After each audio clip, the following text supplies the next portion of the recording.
Good evening, everybody. Welcome to the channel. I am Brian Lusk. Thank you for joining me this evening. I'm kind of getting things just settled in just right now.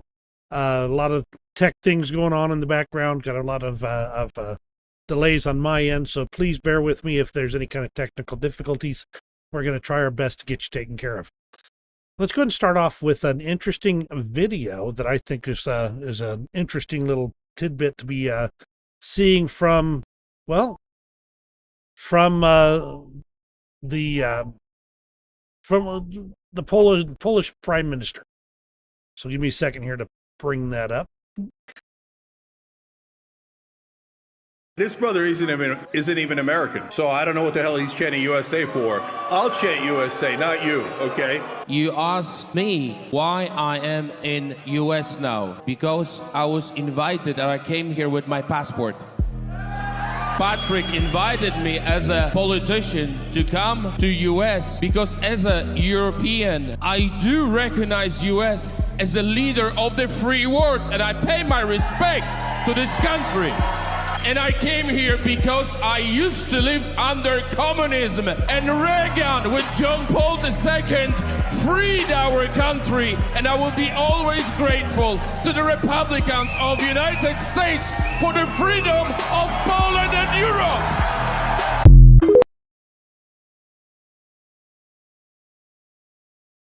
I thought that was a tremendous statement by the Polish PM there. Just really powerful statement, and I really appreciate it. I thought you'd appreciate it as well. Now, this next one here, this next video clip, I'm not going to bother playing it, but playing it with the audio. But if you just kind of pay attention here, you'll see this is a group of Russian TV personalities, and it was broadcast on Russian TV. If you watch the whole video, you'll see that that one of the television personalities here started dropping some real facts. Let's see if we get to that spot, I'll start reading it to you here. With the outbreak of hostilities, the Ukrainian army went up to 800,000 people. Then along the way, it increased by somewhere near 100,000 to 120,000 per year. Thus, there can be no 1.7 million or 2 million losses, because in that case, the Ukrainian army simply would cease to exist. Now, I'll provide you with the specific data so that you can understand this, right? According to the data, including from our Ministry of Defense, 25,157 tanks and APCs were destroyed in the duration of this SMO.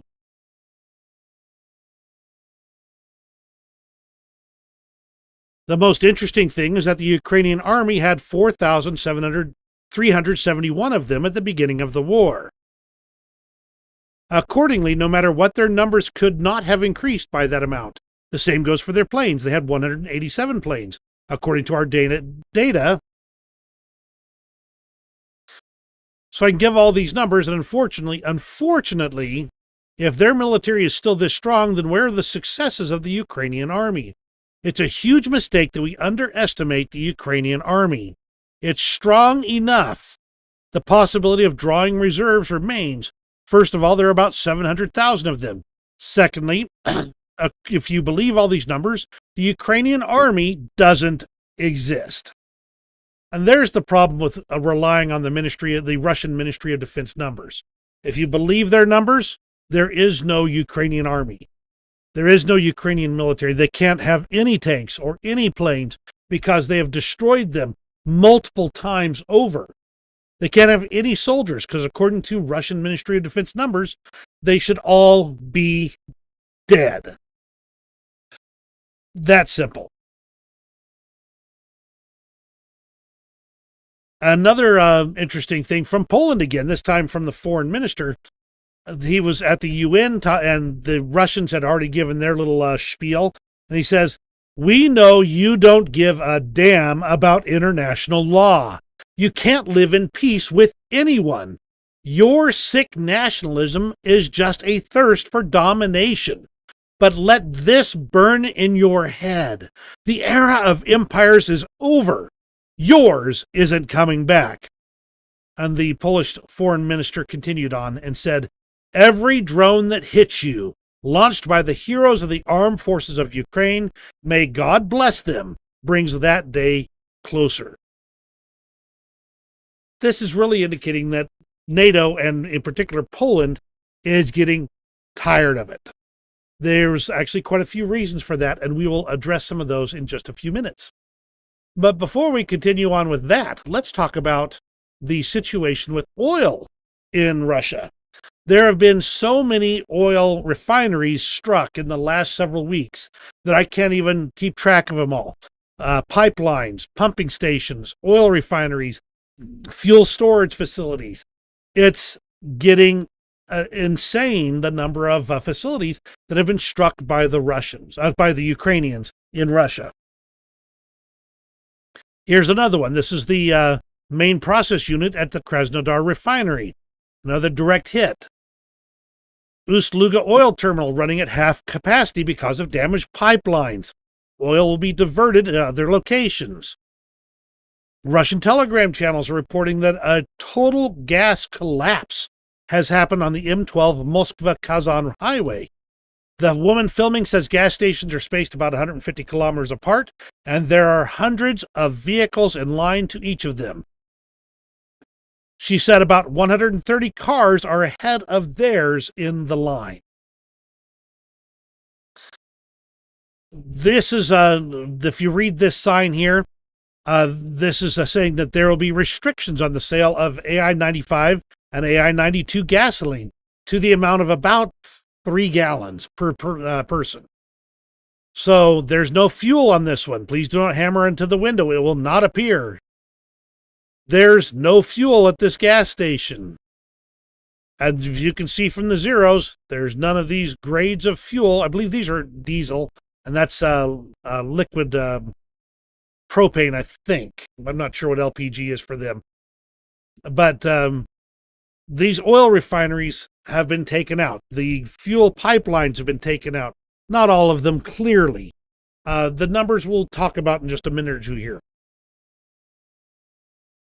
Fuel shortages in Volgograd, with Gazprom stations reporting limited supply, whereas Yarneft and Volganeft have no gasoline at all.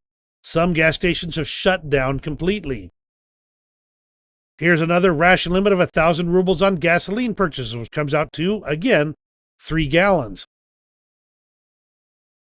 Depending on the numbers you believe, 38% of Russian refining capacity is offline. That's 2.5 million barrels per day. Ukrainian strikes are responsible for 1.7 million barrels per day, or 70% of offline capacity. The supply is now just 80% of domestic fuel demand. And this is from just yesterday.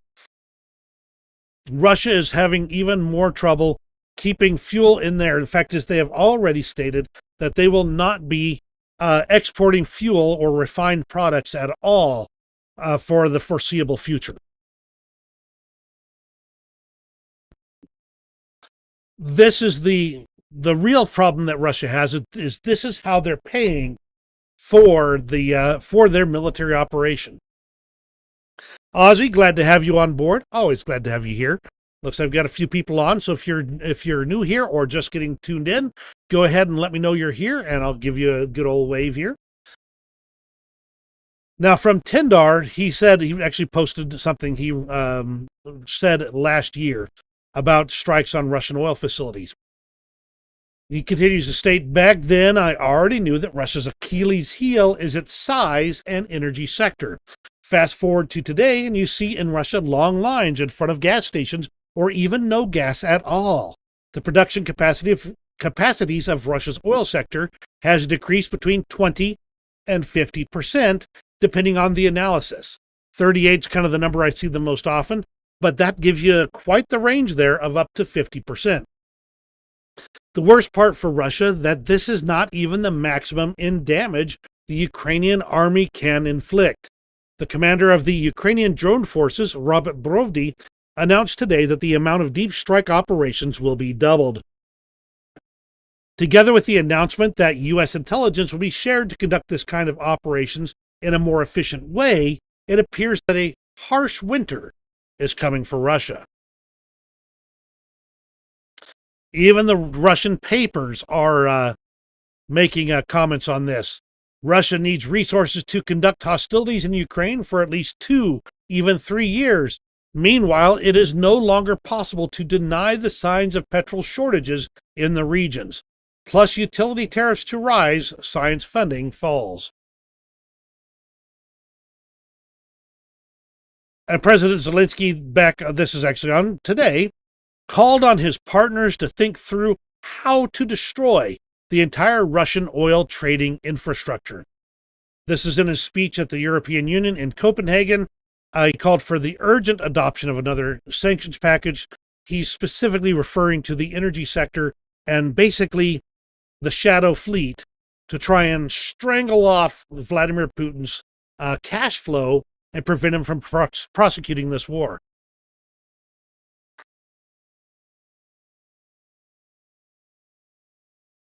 So now I'm going to go back. So a lot of my stuff this time, I've picked some things from the last month, things that I was been intending to address, but have not had the time.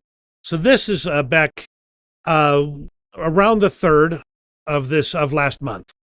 And at the time, President Trump had made a speech, and he said that all these people were meeting with Russia. China and Russia were meeting together. And he said, just doesn't matter what they're planning against the United States. It doesn't matter at all.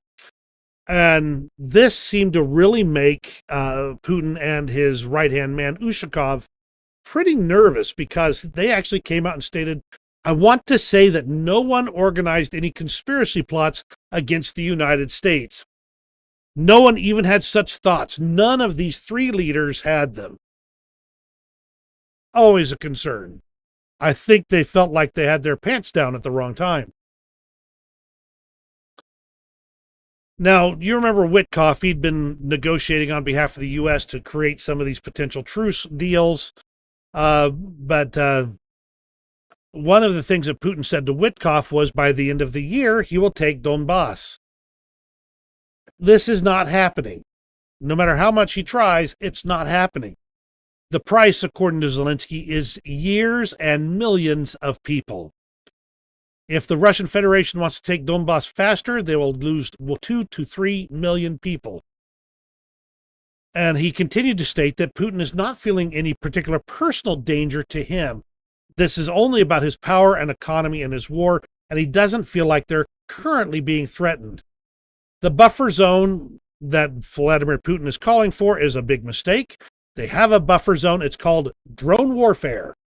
And Putin was convinced that we would run away and no one would help us, meaning Ukraine.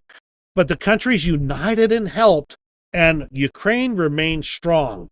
This is too long a war, and we must stop it with the help of pressure. And, of course, Vladimir Putin's Russia, leaders of vital services suddenly get well, let's just put it this way. The CEO of K Potash has committed suicide by decapitating himself. From Gary Kasparov, the chess master here. For years, we've been told Ukraine and its supposed allies in NATO, they have to worry about escalation. Appeasing Putin and self-deterring hasn't worked. Perhaps try something else like kicking Russia's ass out of Ukraine. By the way, that's in the context of, for the first time, on September 7th, the Russians actually directly attacked a Ukrainian government building.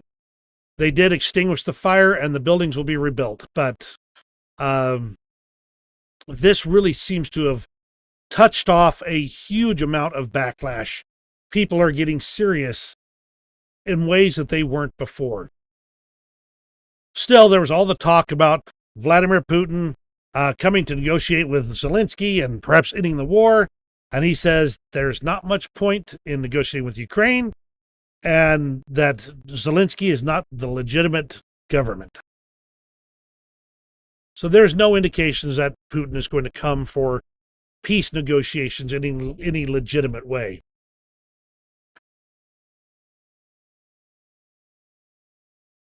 Now, let's talk about what's going on in the U.S. as related to Ukraine here.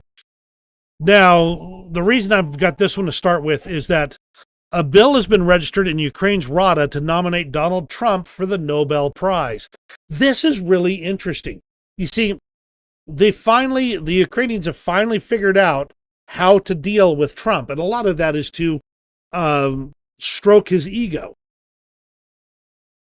And this is starting to pay real dividends, and we'll see how as we continue on here. The U.S. will, for the first time, provide Ukraine with intelligence for long-range missile strikes on Russia's energy infrastructure, according to the Wall Street Journal and their sources of U.S. intelligence. U.S. officials. In fact, Trump on the 23rd of September stated just casually that NATO should shoot down Russian aircraft that are in their airspace. That's significant because we'll see in a little bit when I get to what's going on in Europe that there's real situations there. This statement bears reading in its full, and it's because it's going to be part of the next 3 items here. From Donald J. Trump. After getting to know and fully understand the Ukraine-Russia military and economic situation, and after seeing the economic trouble it is causing Russia, I think Ukraine, with the support of the European Union, is in a position to fight and win all of Ukraine back in its original form. With time, patience, and financial support of Europe, and in particular NATO, the original borders from where this war started is very much an option. Why not? Russia has been fighting aimlessly for 3.5 years, a war that should have taken a real military power less than a week to win.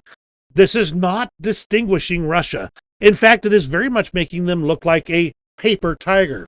When the people living in Moscow and all of the great cities, towns, and districts all throughout Russia find out what is really going on with this war, the fact that it's almost impossible for them to get gasoline through the long lines that are being formed, and all of the other things that are taking place in their war economy, where most of their money is being spent on fighting Ukraine, which has great spirit and only getting better.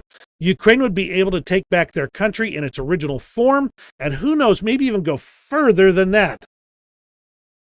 Putin and Russia are in big economic trouble, and this is the time for Ukraine to act. In any event, I wish both countries well. We will continue to supply weapons to NATO for NATO to do what they want with them. Good luck to all.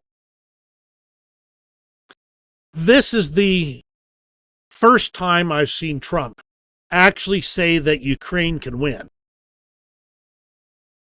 and call Russia a paper tiger. And there is a lot to unpack there. It seems that after all this time, Donald Trump has finally started to listen to some of his advisors that are more down to earth about the situation in Ukraine. Some of those that believe that Ukraine can win. And they've started probably giving him the real scoop on Russia's economy. And if there's one thing Donald Trump does understand, it's an economy that's in the toilet. But the long story short on this is that Trump has made a clear change. And I think it's from several sources. Number one, he feels that Putin betrayed their friendship. But he thought that he would be able to quickly end this war just with the power of his friendship with Vladimir Putin. He thought that his personal charisma would help in this all. And Putin kept poking him in the eye, kept shooing him away, and not carrying out anything that would help end the war. Then he started listening to real briefings on what's going on. He started hearing about the children being bombed by Russia. He started hearing about the targeted strikes on Russia's oil infrastructure. He started getting the full scoop of what was going on in the war, and he realized that he had been wrong before. That's a wrong term for Donald Trump. He realized that he was now better informed and that Russia was in worse shape than Russia had led him to believe. And this overall puts Trump in a position where he actually thinks Russia is a paper tiger. He thinks that Russia doesn't have what it takes to be a real military power. Not anymore. The part that I don't agree with is the suggestion that Ukraine could take more than their borders back. I think that was my suspicion on that is just hyperbole on the part of Donald Trump, very much in his style to do so, and that resets the expectations. How does that reset the expectations? You see, up until now, Russia was like, we've got the current front lines, and we can, through negotiation, take more. So the current front lines are our absolute minimum. This is our starting point. There's no back from this point. And Donald Trump just turned it around on them. He said, no, the actual starting point for negotiations is now in Russia. He reset Russia's expectations from we can hold this and negotiate our way through it to you're now going to be starting from back there. You're going to the back of the line. You're going to before you started this invasion. And that's the starting point for negotiations. And beyond that, I think Ukraine can take some of Russia to make a bargaining chip to make that a very convincing thing. We'll just have to see if that's true. It depends on how much we, as a nation, are willing to invest in putting Russia in its place. French President Macron made some statements during the European political community meeting. We are at a moment where Russia is not clearly getting its main objectives. It's not a 3-week special operation. They didn't get Kyiv. They didn't change the regime. On top of it, 2 great friends joined NATO, which is a big strategic defeat for Russia. Now the question is how not to just sustain the war efforts, but clearly change the dynamic and help Ukraine in this context. The key points here are no, Russia is not winning, no, Ukraine is not losing, and the situation is very different. Collectively, we managed to re-engage with, as this is French President Macron speaking here, we managed to re-engage with the U.S., and the statements of the U.S. President last week are a huge change if you compare them with ones in the Oval Office a few months ago. It's very important because it's a concrete case of countering the misinformation spread by Russia. Now, the key points for all of us are to step up in terms of support for Ukraine, which is one of the best ways for Ukraine to change the situation and recover some territories. And then he goes into talking about long-range missiles, which I think I've got more on that as well. U.S. Treasury Secretary Bessent on the 7th of September says they are prepared to increase pressure on Russia, but they need Europe to follow, to stop buying Russian oil, to start really getting serious about secondary tariffs and secondary sanctions. The Russian economy will be in full collapse, and that will bring Putin to the table. On the 10th of September, the U.S. House overwhelmingly voted to continue providing military support to Ukraine, 372 to 60. That's tremendous. The U.S. Congress is losing patience with Russia, but also Trump to some extent. Now, this is from the 15th. Tom Tillis says Russia is really playing us like a piano right now. Joni Ernst says, I think it is time to move on Russian sanctions. Putin is playing Trump right now. This is all shortly before this latest round of statements from the White House. Congressman Bacon said, Trump has been weak on Russia. He's been great on Iran, but he's been terrible on Russia. And now, just a week later, Donald Trump is saying Ukraine can win. And he's talking about long-range missiles. And he's talking about providing real support. But this right here, this is what tells me that the administration as a whole has changed course. This is Vice President J.D. Vance. He said, we're looking to sell Tomahawk missiles to Europe for Kyiv. Key shift, not just us giving weapons, but Europeans buying them, putting skin in the game, and invest them in defense and peace. Meanwhile, Russia gains little, economy wrecked, and people dying for nothing. Vance, love him or hate him, does not willingly hitch his plow to a losing team.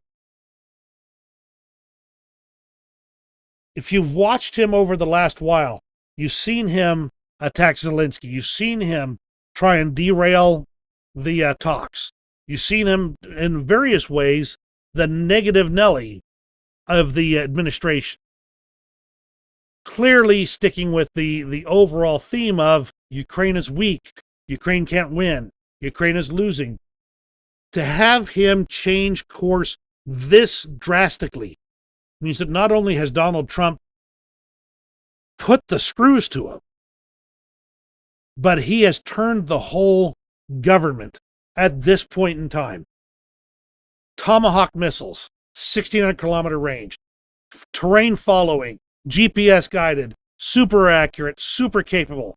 These are America's finest right here. And we're talking about sending them for Ukraine to blow up Russia's economy. The thing is that whether we do or don't, Ukraine doesn't need them. They want them, and they want them bad, and they'll be tremendously helpful. Don't get me wrong. But Ukraine has begun developing so much of their own domestic capability. These will be a tremendous help. But Ukraine's domestic capabilities mean that these are no longer required in the same way that they would have been as a game changer just a year ago. Ukraine put the pedal to the metal and made their advances in technology. And now the U.S. is saying, well, doggone it, if they're going to have it anyway, we might as well try and end this war in favorable terms. A Telegram channel considered to be run by Russian propagandist Dugin. Apparently, the situation with the war will soon become even more acute. I'm talking about Tomahawk missiles. It is no coincidence that air raid drills were held today in Russian cities. So, with the Wall Street Journal saying that the U.S. might provide Ukraine with Tomahawk and Barracuda missiles and intelligence for the strikes, Russia needs to be seriously considering exactly how much they're willing to invest. Are they willing to destroy their entire country to take Ukraine? You have to understand, if this had worked, if Ukraine had rolled over, or if Russia was taking vast quantities of land, or pushing hard and making it through, this would have been a huge feather in Putin's cap. He would have been seen as the leading power in the world, even more than China. But by not taking Ukraine, and worse, by not being decisive in taking any new territory or prosecuting the war, he looks weak. He looks secondary. He looks beta. And China is taking advantage of that. Putin's over a barrel. And China knows it. So what's been going on in Europe proper? Well, back on September 10th, around 20 drones violated Polish airspace overnight.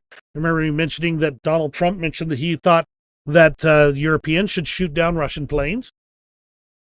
This is part of the reason he said that.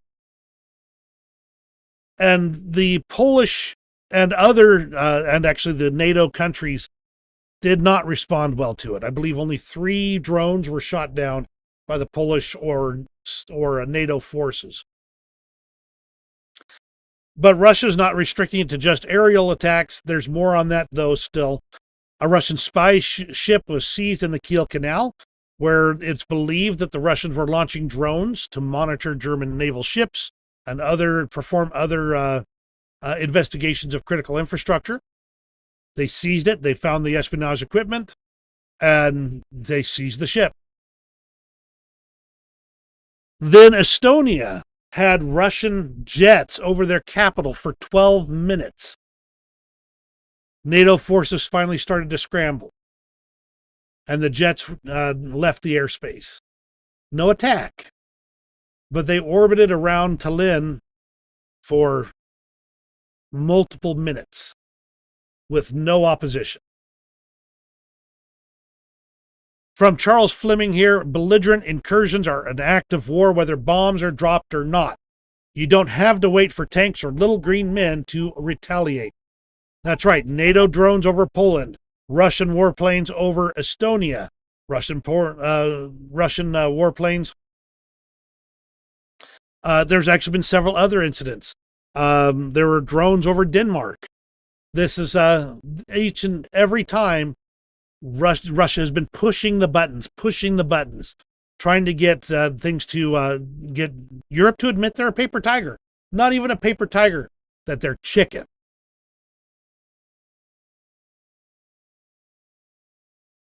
However, as things have gotten weirder, the Hungarian Air Force actually launched Gripen fighter jets to intercept Russian Su-30, 35, and MiG-31 aircraft flying near Latvian airspace. This was just on the 25th. What happened? This is Viktor Orban over there. But Hungary is a member of NATO, and they should be responding to these things. Of course, Zelensky put this all in perspective. Russia sold cheap energy resources to Ukraine, and it was a big mistake for Ukraine. Ukraine was very dependent on it. So is the same for Slovakia. And while Slovakia is looking for an alternative, Orban is not ready for it, and this is his mistake. But all of Hungary cannot pay for the mistakes of one person.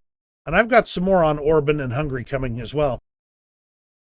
NATO fighter jets were scrambled on the 21st to intercept a Russian aircraft, a Russian Il-20M flying over the Baltic Sea. And they confirmed that vehicle and then escorted it along to make sure nothing untoward happened. Of course, Putin denied that they ever sent any drones to Denmark. We won't send any at all. On top of that, Moldova. You probably haven't seen it because it was kind of vague in the news, at least from my perspective. Moldova had parliamentary elections. There was a tremendous Russian presence. They dumped huge amounts of resources to try and turn the election towards Russia.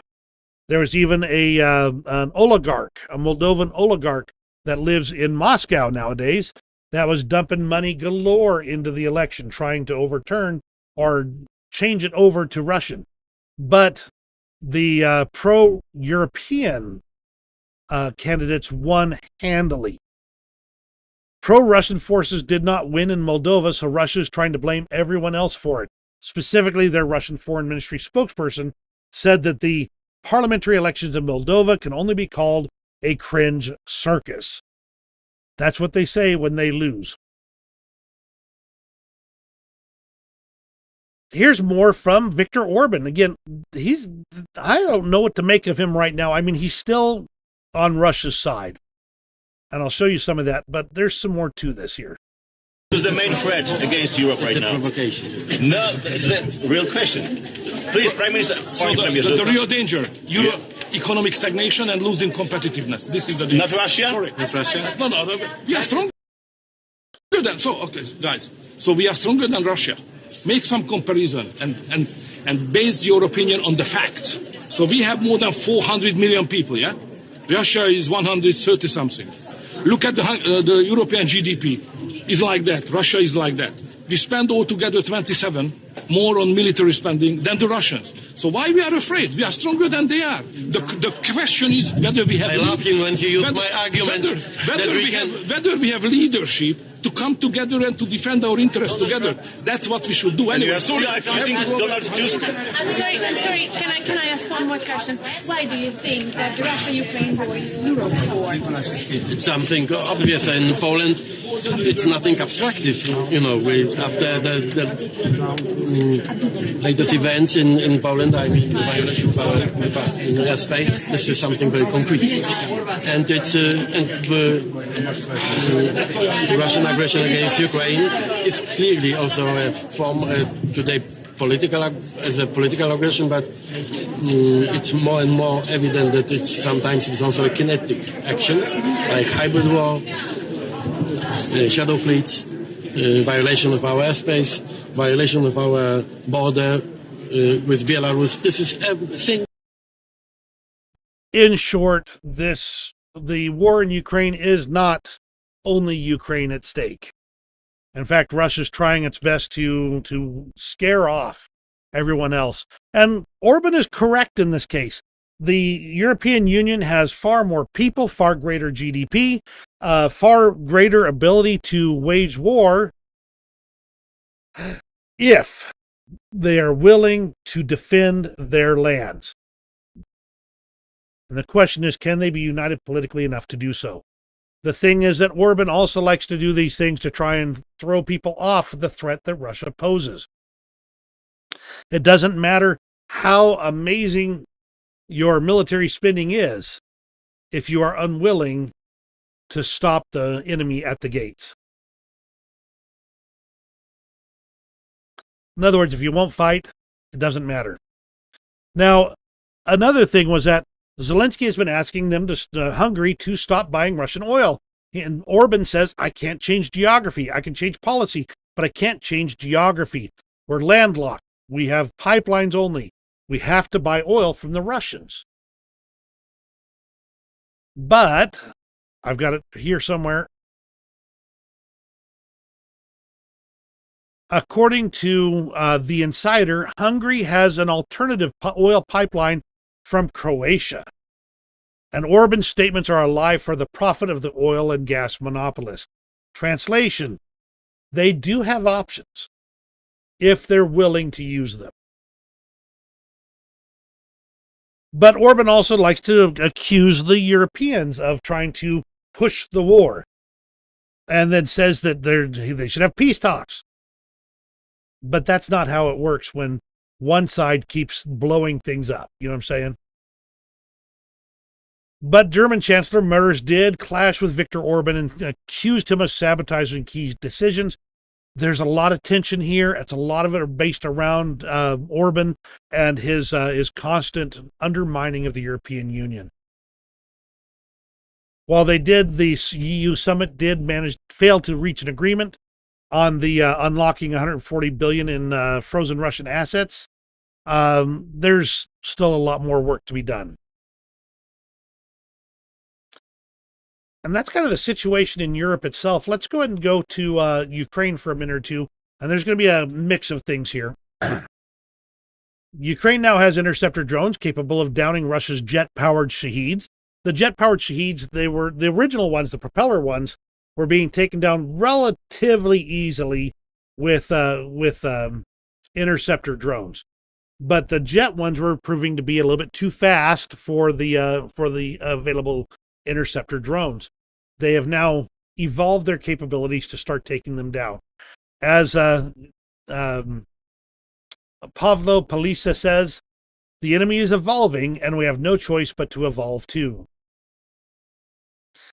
I'm going to summarize a lot of this here. One of the biggest things that's happened over the last several weeks is Ukraine has gone whole ham on radars, missile launching sites, military facilities, helicopter bases all across Crimea over the last several weeks. That opens up a lot of interesting possibilities. Number one, if they can't, defend their sites there, then anything they could launch from there is vulnerable to direct attack. And that's where it starts from. But there's also a lot of speculation coming out, and I think I've got something on that later, so I'm going to hold off on that for now.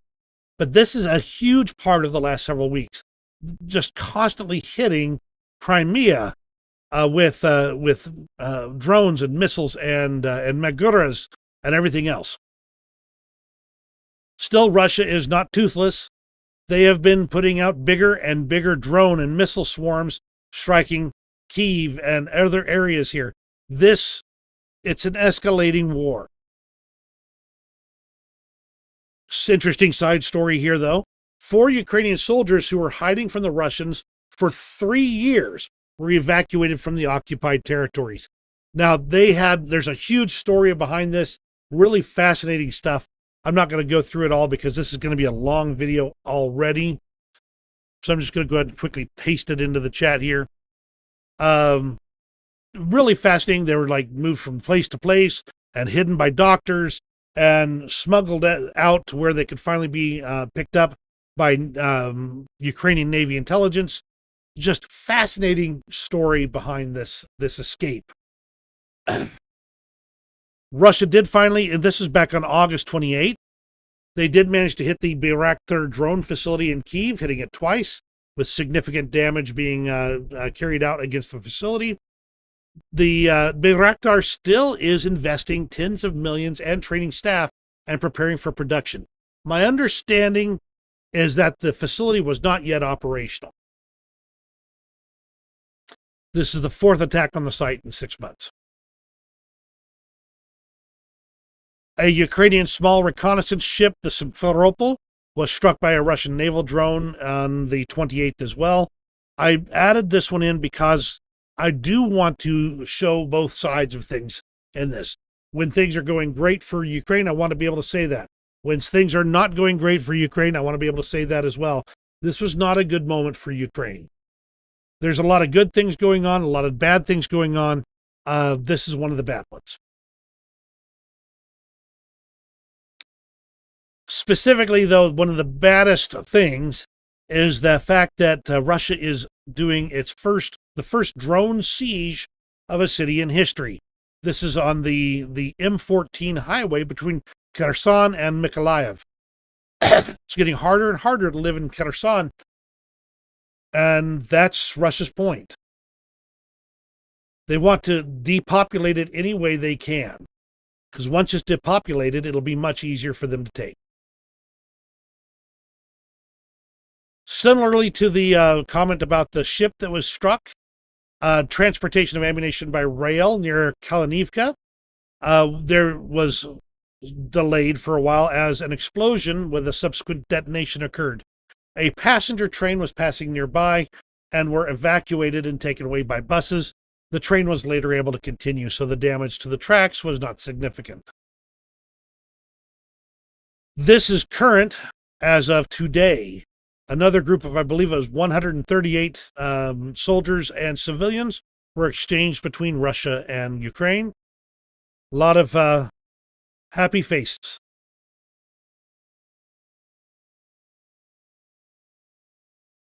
Another Shahed drone. This one was interesting because a drone fell into a resident's yard, but didn't detonate.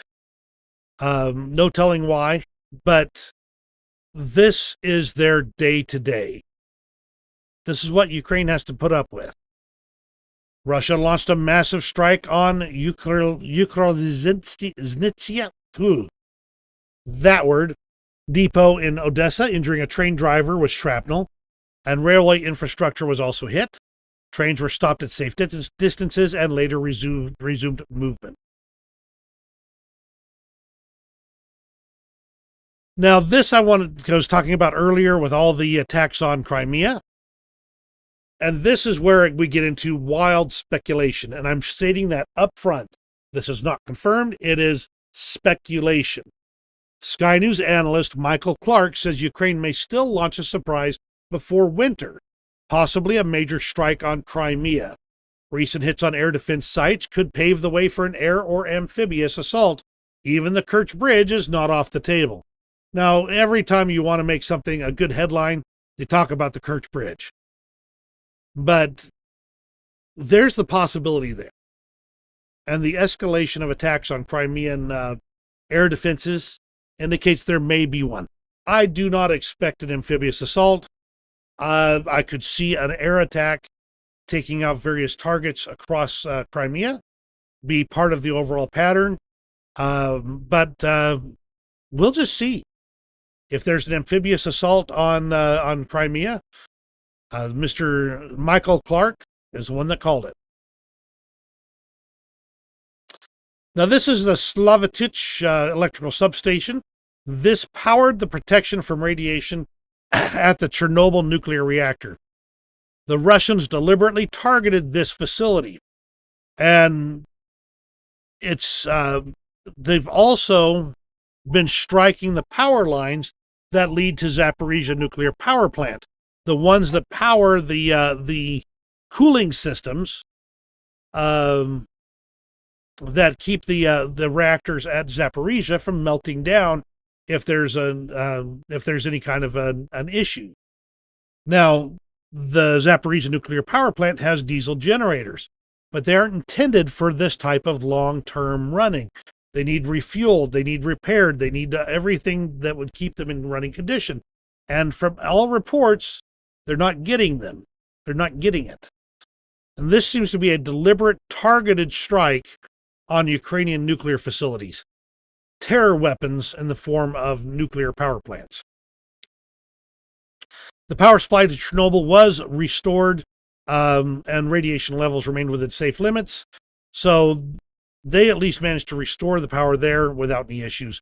Down near Zaporizhia nuclear power plant, though, the Russians continue to shell those power lines. So it is not so easy to take care of. Ukraine has upgraded their long Neptune missile triples their previous range with a heavier warhead. This improves its ability to strike both ground and naval targets. Tremendous amount of work that the Ukrainians are doing to make the most of their wartime creativity here. Let's talk about what's going on in Russia. And just like Ukraine, I have a whole lot of things here. I'm going to quickly kind of work through them. September 10th, Ukraine struck the Russia's Deep Space Communications Center with 2 jet-powered drones. The Russian Pantsir S-1 did not intercept them. A Russian hitman disguised as a courier assassinated Andrei Parubiy in Lviv. This is back on August 30th, and he was the commandant of the Euromaidan protests against Yanukovych in Russia through 2014. This is a targeted attack on effectively, at this point, a civilian. But clearly this is in accordance with, Ukraine's been doing it to Russia. Russia's going to do it to Ukraine when they can. On August 28th, Ukraine's primary unit and the Department of Active Operations damaged a Russian Buyan M missile ship in the Azov Sea near occupied Crimea. Radar and hull damage, had to retreat. The former People's Governor of Donbass, that's the Russian puppet government there at the time, said that the Russian soldiers do not trust Putin or the Russian authorities. The Kremlin's rating within the army is zero. There is no trust whatsoever. There is understanding of all the events that are taking place, but there is no trust. Interesting to see it coming from that particular source. On the other hand, a group of Russian people said, "Please, Ukrainians, hit the Typhoon military plant in Kaluga. We have been paid for 2 months now, but we're still having to go to work." Now, the plant does produce radio communications, radar, and intelligence devices and components for aircraft, missile launchers, and air defenses. That'll be a nice, juicy target. And it might make some Russians pretty happy for a while. Now, way in the east of Russia, Ukrainian agents embedded deep in Russia launched an attack on a Russian military base near Vladivostok. And this killed several Russian soldiers. This is an interesting targeted attack because this is a military base housing the 155th Separate Marine Brigade. And that unit is infamous in Ukraine, being guilty of war crimes and pretty nasty ones at that. Russians have been using pipelines again and have made an entire logistical artery out of gas pipelines through Oskil. Now, the latest I've heard, now what happens is the Russians go into a pipeline and crawl through it or use like little motorized cars or wheeled tracks. It's really an interesting setup. My understanding is that since then, Ukraine has flooded those pipes. I don't know for sure, but that's my understanding. On September 27th, a Russian Kilo-class submarine, Novorossiysk, suffered an accident in the Mediterranean Sea. It doesn't have the parts or the trained crew, and they can't fix it, and the hull is filling up with fuel with a risk of explosion. So that was back on September 27th. The situation has not changed to my knowledge since then. Already talked about Zaporizhia for a bit there, so I'm going to pass on. Putin is threatening to strike other Ukrainian nuclear power plants. There was an attack on the Azot branch of Uralchem chemical company in Perm region. They produce explosives, among other things. Now, the Russians have, this is 1,700 kilometers from Ukraine, by the way. The Russians have claimed that this was an explosion of a refrigeration unit. No telling. Was it direct enemy action, direct Ukrainian action, or was it just a random explosion? Whereas Russians in Saratov are tired of all the night alarms. They ought to talk to people in Kyiv and see what they think of that. This is from yesterday, something blowing up in Donetsk. No clue what it is. Does not appear to be a consistent large, it's a large fire, but it doesn't appear to be like multiple explosions or anything like that. So something to keep an eye on. Talked about that already. Several groups of drone are heading toward occupied Sevastopol. Explosions and interceptions were heard over the sea, and there's additional danger. That is literally as of earlier today. Russia and Iran signed a comprehensive strategic partnership, and that takes effect today. The Russians signed a similar deal with North Korea, and soon after, North Korean forces were fighting Ukrainian troops. What will Iran bring to this particular table? No clue. Few items on the international front. Hungary did finally sign a 10-year gas supply agreement with Shell plc. This is one of the first steps to diversify away from Russian flows. This is big news. Orban has been such a divisive figure. To see them start making these steps, big news. Will it make any difference long term? Not convinced. Russia and China have been signing lots of agreements as well. They are trying to establish a new multipolar world, basically dethroning the U.S. as the dominant superpower. Now, the Russians and the Belarusians did have a joint military exercise starting on September 12th. Initially, they were looking at doing a lot more nuclear saber rattling with it, but all of a sudden they started backing it off when things got a little too hot for their collars. So, a lot of crazy things going on there, but not as crazy as they could have been. In Turkey, a Ukrainian Magura drone washed up on shore. They did send some specialists over to detonate it. Ukrainians did, and that was destroyed. It appeared to have been damaged or otherwise disabled by Russian forces and washed up in Turkey. Kazakhstan has begun customs inspections of all cargo transiting from China to Russia to comply with sanctions. Russians are also inspecting those trucks because they're scared of another Operation Spiderweb that destroyed so much stuff on their airfields. Huge queues, huge delays. It slows everything down when they have to do this. A French Navy Horizon-class destroyer approached and boarded a Russian Dark Fleet tanker named the Boroké after the ship was boarded by French forces, and this appears to be being confiscated at this point in time.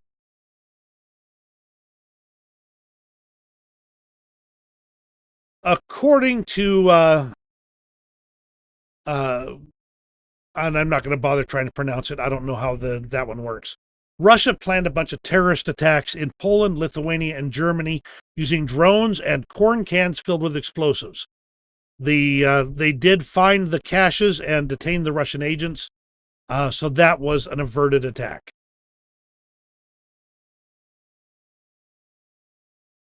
And Ukraine's foreign ministry has announced that they're severing diplomatic ties with Nicaragua because Nicaragua has recognized Crimea and the 4 occupied Ukrainian regions as part of Russia.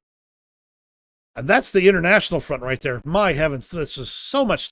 Let me tell you, the last 4 weeks have had so much stuff going on. And I'm just giving in a lot of cases, the highest level things here. So we're going to continue on to the front lines here, but understand, with the U.S. changing positions, Orban's doing weird things. The situation on the front lines, there have been several encirclements I'll talk about here in just a moment. The strikes on oil infrastructure, the change in tone by the U.S. So much stuff has been going on. This is from Lou Ano. The Russians had made some success west of Tolstoy, but in just a few days, the Ukrainians rolled back all the success they had over months. This is the overall pattern we're seeing, is that Russia does months of hard attacks and repeated strikes and repeated pushes, losing more and more men and equipment. And then the Ukrainians focus their equipment, focus their personnel, and roll those right back in just days. I'm not saying that it's going all, peachy keen, but it's crazy to see it happen. From President Zelensky, near Pokrovsk, we're carrying out one of our counteroffensive operations, tough battles. This is from the 18th. But we have, our troops have inflicted serious losses, 160 square kilometers liberated, with another 170 square kilometers cleared, 7 settlements freed, 9 more cleared of Russian presence, nearly 100 occupiers captured, over 2,500 Russian losses, 1,300 plus killed. Ukraine is justly defending its land. There's combat operations going on near Kupiansk, and that's a really big area right now, so we'll take a look at that when we get to the maps. Heavy fighting is taking place in the northern areas of the city, with clearing operations ongoing. This was as of September 20th. According to Russian telegram channels, Ukraine is now intensively, almost nightly, using domestically produced Neptune-type missiles. This is from the 21st. Along with long-range kamikaze drones to strike targets in Crimea, primarily air defense systems, their radars, and military facilities. Those reports say the northwestern part of the peninsula remains under heavy and continuous pressure from Ukrainian long-range FPV and Lancet-like loitering munitions. The information also claims that Ukraine's main intelligence directorate may be preparing limited landing and raid operations to hit Russian logistics lines and disrupt Russian reserves in various directions. According to some sources, Ukrainian diversionary networks inside Crimea are becoming more active. And there are even claims that Ukraine plans to begin using long-range submersible drones.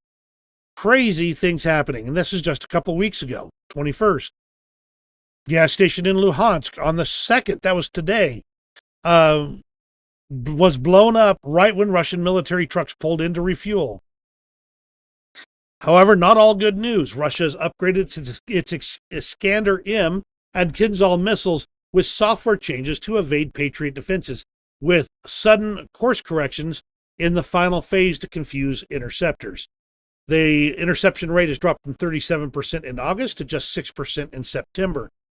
So as the data is gathered, that information will be sent back to the U.S., and another software update will come out, and that interception rate will rise again. It's just how it is. This is how the system works. Check, counter, check, counter. All right, so let's look at the null reports map. We've got several maps we're going to quickly scan through just so you kind of know the critical parts here. Over here near, sorry, the map is Pokrovsk. Here we go. North of Pokrovsk. The Russians over the last several weeks had made some pretty big gains in this area, pushing north and getting out quite the salient there. Ukraine has turned that around. You can see they've cut it into, I've actually heard that this part's also cut off, or possibly here. So I've got a couple different versions of this, but this is an encirclement here of Russian troops, an encirclement here, and possibly a third right here. And you can see that the Ukrainians are making short work of things. A little bit of Russian action over near Konstantinivka, and Zarechne. That's over the last couple of weeks. But the big deal is over here near Kupiansk. Now, I mentioned that Zelensky was in this area a couple of weeks ago and said there were combat operations. This is from the 17th. Zelensky was there after this point in time. So this is an area under heavy dispute right now. Comparing that to the deep state map, you can see kind of a similar situation, though they've got some additional areas showing in a gray zone. Pop on down to the encirclements here, and you can kind of see a little bit of a different picture here, a little bit more detail on the deep state map here. Overall, there's not been much other changes on the front lines. The biggest areas are these areas here, and some action near Lyman. North of Lyman here, near Shandry Holove and Sarednie. Apologize to native Ukrainian speakers. I'm trying my best there. Now, you saw what was there, and I have gone through War Gonzo's information here, and as far as I can tell, there's very little relationship with what's really going on. He's claiming advances where other sources are saying no advances are taking place. So I'm watching all sources. He does recognize counterattacks in the Sumy area, but with no changes. But in Pokrovsk, he claims that there are additional successes, whereas other sources, and from everything I've seen, are saying that those successes are encirclements. Now, this is from yesterday. Once again, Pokrovsk is where they're kind of focused on. They're not trusting any reports out of this area. That's the reason why I'm very careful about how I'm saying this. I do have indications of encirclements, but they're saying there's no indications of that, or at least no great encirclement. There have been indications of captured personnel and things like that. But again, fog of war. Overall, there's not been huge changes except for these encirclements and associated things like that. So that's the situation on the front lines. And we're going to finish off with a couple of interesting things here. This is from a Chinese fully automated drone swarm light show. A truck with pull-out drawers chock full of these drones. This is the future of warfare right here. Now, you strap a bunch of bombs on those things, you get one shot. But that one shot could be devastating. And the ones that manage to make it back, there may not be enough to make another shot. So they have to have a production capacity to be able to refill all of these drawers with every possible strike. Now, right now, these are just light show drones. But understand what this could mean for the future of warfare. And we'll end with this Russian modification of a tank. The drum back there tells me this is the back end of the tank. Look at all this stuff on this tank, trying to prevent first-person view drones, FPV drones, from attacking it. How can you even use this? You can't see anything. If the barrel on the other end is trapped in place, you can't shoot, you can't see, You can't fight. You can move slowly.